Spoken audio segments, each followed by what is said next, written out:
ओम शांती 25/1/2026 चे महावाक्य आहेत.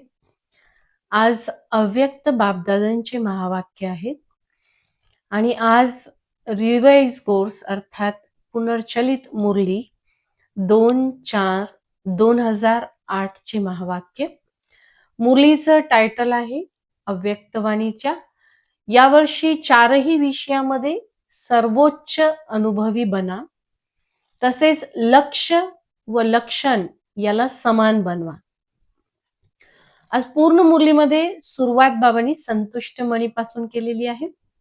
आज बापदादा संतुष्ट मणी आत्म्यांना पाहतात आणि संतुष्ट मणी आत्म्यांना बाबा विशेष आज आठवण पण करतात. बाबा म्हणतात संतुष्ट मणी आत्मे स्वतःचे पण प्रिय बनतात, बाबांचेही प्रिय बनतात आणि परिवाराचेही प्रिय बनतात. कारण ते संतुष्ट असल्यामुळे प्राप्ती संपन्न राहतात.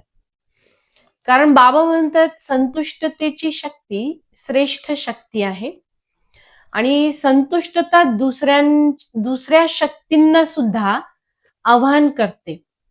ज्याच्याकडे संतुष्टता असते त्याच्यामध्ये अन्य दुसऱ्या शक्ती जसं सामावून घेण्याची शक्ती, सहन करण्याची शक्ती ह्या आपोआपच यायला लागतात. बाबा सांगतात जो संतुष्ट राहतो त्याची निशाणी आहे तो सदा प्रसन्न चित्त राहतो, त्याचा चेहरा सदा हर्षित राहतो. बाबा म्हणतात की संतुष्ट मनी कोणत्याही परिस्थितीत हलचल मध्ये येत नाही, कारण त्याची स्वस्थिती पॉवरफुल असते. स्वस्थितीच्या बळावरती तो परिस्थितीला सहज बदलू शकतो. परिस्थिती त्याला हलवू शकत नाही, परिस्थितीच हलून जाते. त्यांच्या समोर परिस्थिती, विघ्न, एखादा नकली वाघ किंवा कार्टून शो मनोरंजनाचं साधन बनतो. बाबा सांगतात परिस्थितीत ती आत्मा परेशान कधीच होत नाही. परिस्थिती त्यांच्यावरती वार करू शकत नाही. परिस्थितीच हरून वापस निघून जाते.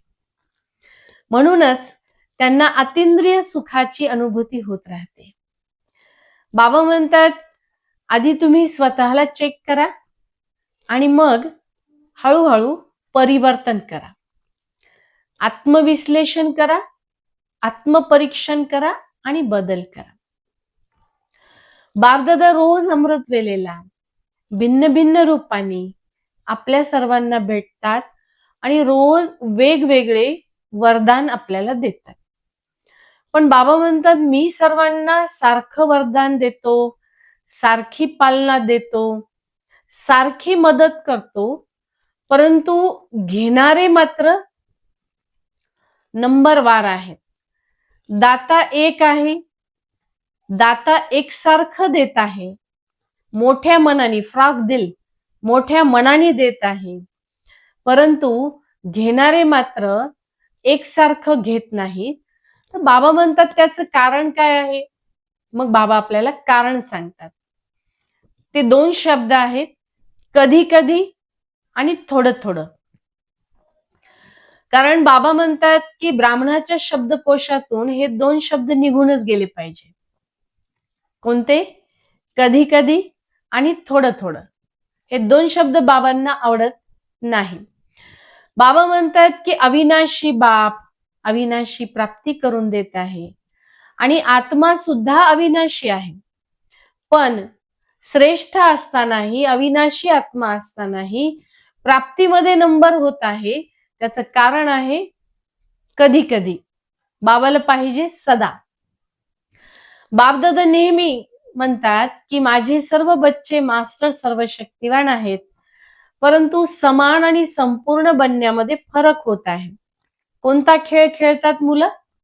बाबा म्हणतात वरदानाची विचार करतात, वरदानाचा वर्णनही करतात, वर्णन करून वहीतही लिहितात, आठवणही करतात, परंतु वरदान रूपी बीजाला फलीभूत करत नाही. आणि फलीभूत न होण्याचं कारण काय आहे? त्या वरदानाला प्रसंगानुरूप वेळेवर जसे वापरायला हवे तसे वापरत नाही. आणि वापर न केल्यामुळे स्वप्रती असो की दुसऱ्यांप्रती वापर न केल्यामुळे ते बीज फलीभूत होत नाही. बापदादा आठवण करून देतात की कारण शब्दाला समाप्त करा आणि निवारण स्वरूप बना. पुरुषार्थामध्ये विविध कारण सांगण्यापेक्षा आणि कधी कधी पुरुषार्थ करण्यापेक्षा सदा पुरुषार्थ करायला हवा आणि त्या कारणाचं निवारण स्वरूप बनायला हवे. बाबा म्हणतात तुम्हाला भक्तांचा आवाज, आपल्या स्नेही सहयोगींचा आवाज, दुःखी आत्म्यांचा आवाज ऐकू येत नाही का? तो आवाज ऐकून आपल्याला आपल्यामध्ये बदल करायचा आहे, तर आपण संपन्न अवस्थेपर्यंत पोहोचणार आहोत. बाबा म्हणले की तुमचं टायटल आहे विश्व परिवर्तक आत्मा, आणि विश्व परिवर्तक आत्मा यांचा साथीदार कोण आहे? शिवबाबा. जर विश्व परिवर्तनाच्या कार्यामध्ये साथीदार स्वयं भगवान आहे, तर बाबा म्हणतात की बदल व्हायला वेळ लागेल का? ह्या दुःखी अशांत आत्म्यांना सकाश देणं हे खूप मोठं कर्तव्य बाबांनी आपल्याला दिलं. म्हणून पुढे बाबा सांगतात सफलतेची चाबी आहे दृढता, आणि दृढतेमध्ये कधी कधी नाही चालायचं, तर सतत चालायचंय.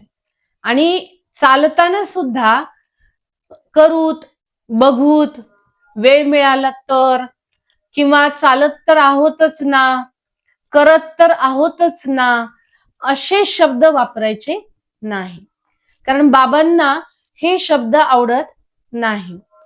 म्हणून बाबांनी सांगितलं, बापदादांनी सर्वांचा निकाल पाहिला, आणि निकालामध्ये काय पाहिलं?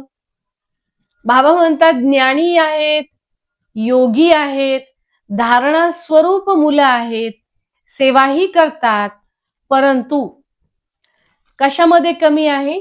बाबा म्हटले सर्वजण आपापल्या पद्धतीने यथाशक्ती करतच आहेत, परंतु अनुभव स्वरूप, अधिकारी स्वरूप, सर्वोच्च अवस्थेपर्यंत आपण नाही. अथॉरिटी अर्थात अधिकारी आणखीन नाही बनलो, अनुभवाचे अधिकारी, अनुभव स्वरूप आणखीन आपण नाही बनलो. म्हणून बाबांचं म्हणणं आहे ज्ञान म्हणजे समज, काय करावे, कसे करावे याची समज असणे म्हणजे काय? ज्ञान. अनुभवी स्वरूप म्हणजे ज्ञानी आत्म्याचे प्रत्येक कर्म प्रकाश आणि शक्तीच्या द्वारे निसर्गतः व्हावे.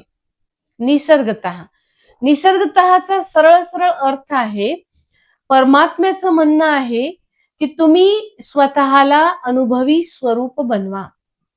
अथॉरिटी अर्थात अधिकारी बना, अनुभवाचे अधिकारी, सर्वोच्च अधिकारी.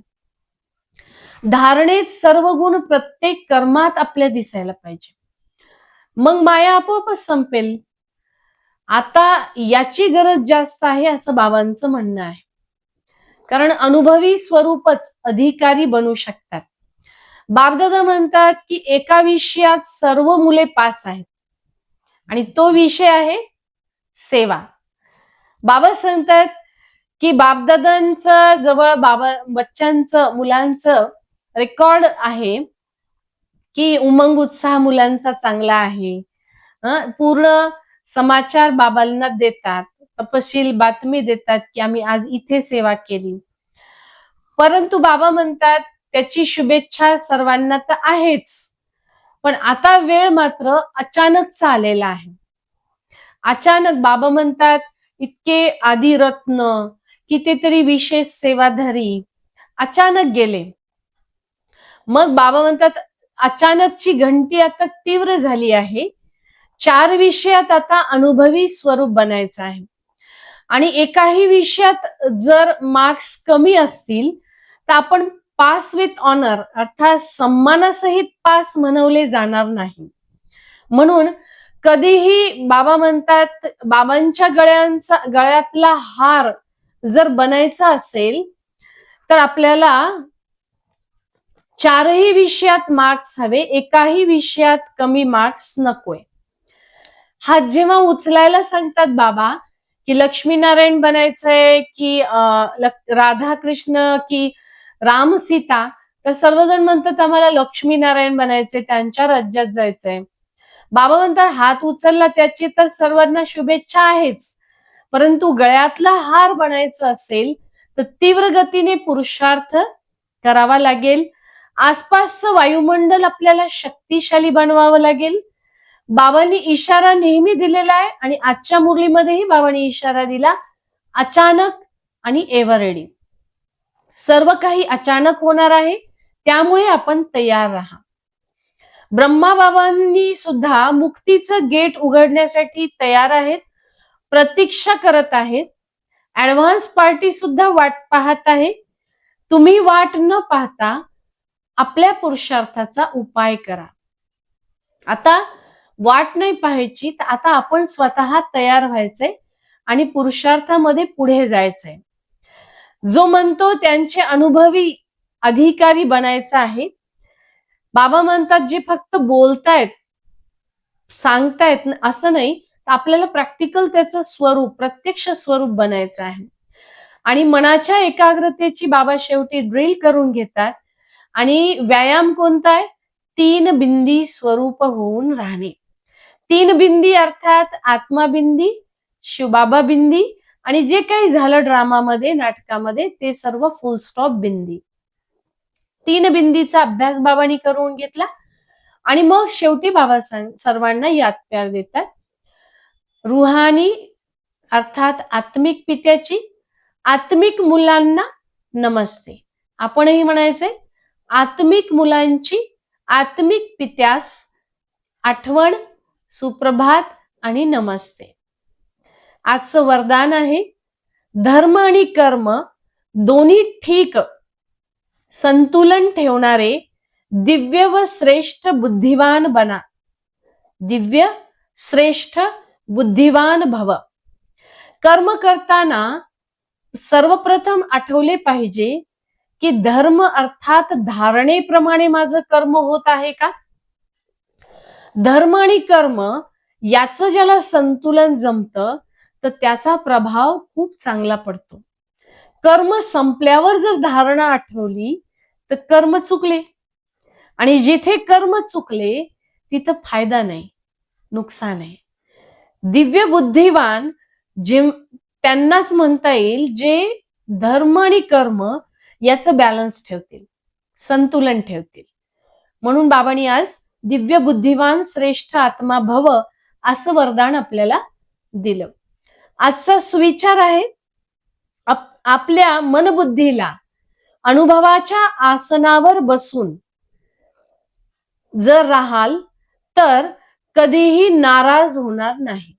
स्वमानाच्या सीटवर सेट अर्थात अनुभवाच्या आधारे आसनावर स्थित राहून आपल्याला कधीही जर आपण असं राहिलो तर कधीही आपण नाराज होणार नाही, उदास होणार नाही, आपला मूड ऑफ होणार नाही.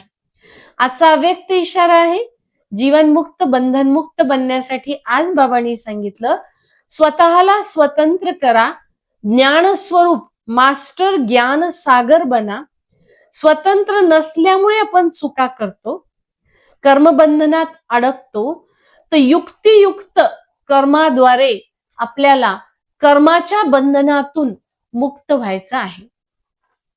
आज पूर्ण मुरलीमध्ये अव्यक्तवाणीमध्ये बाबांनी सुरुवातीला संतुष्टमणी बनायला सांगितलं, संतुष्टमणी बनण्याचे फायदे सांगितले. त्यानंतर बाबांनी आपल्याला वरदान दिले, त्याचं फलीभूत कसं करायचं, वेळेवर कसं वापरायचं याबद्दल पूर्ण विस्तृतपणे मार्गदर्शन केलं.